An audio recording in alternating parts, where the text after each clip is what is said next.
Good morning, team. Happy coffee. Hopefully everybody's week is off to a great start. I wanted to circle back around today, still on the topic of mirroring and labeling. So at this point, hopefully you've had some time to both mirror, meaning use those last 1 to 3 words that the person you're working with has used in a sentence to gain better understanding and to dig deeper into some topics.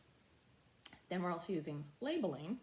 Just a reminder, that is, seems like, feels like, sounds like. But today I want to focus on, as we continue to practice, combining those.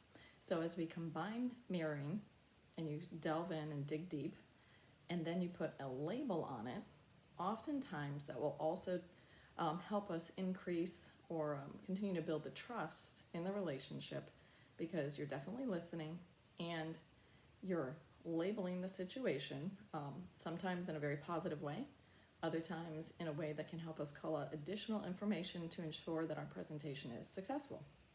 So continue to work on those skills as we move through the week. Always let me know how it's going.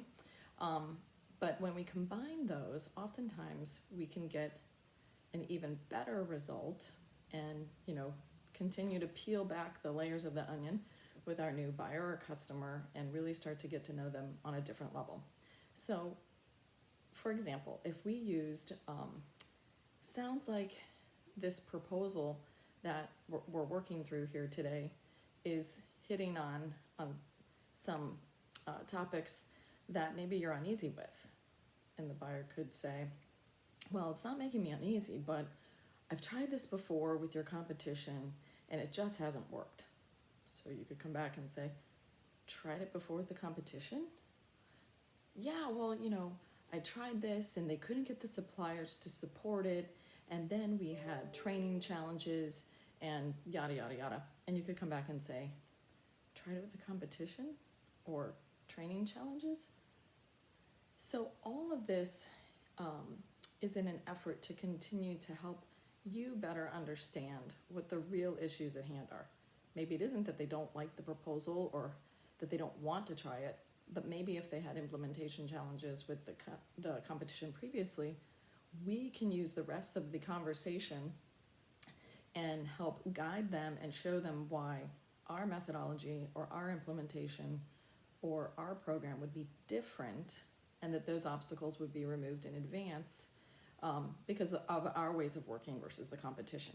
So again, using both strategies can help us yield a different result. When you get that uneasy feeling in the presentation where something's just off kilter, pause, dig in with mirroring and labeling, and call it out. The other thing to keep in mind is our tone of voice.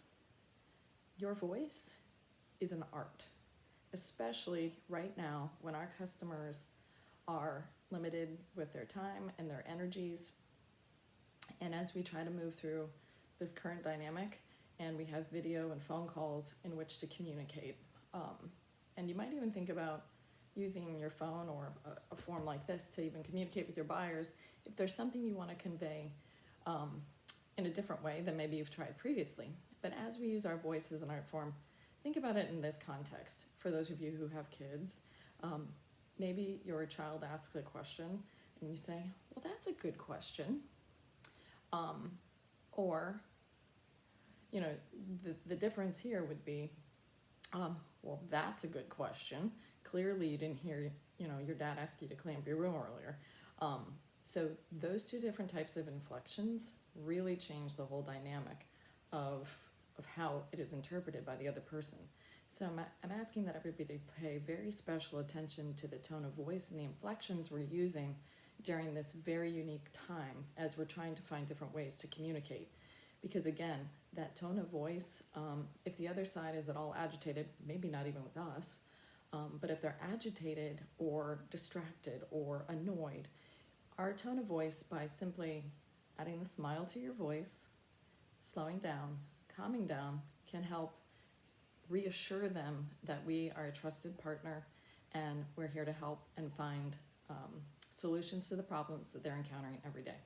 So with that, my dear NASA, Team NASA Nation as it was, I just want to have everybody kind of think about those things today. Do your best, be your best, go Team NASA.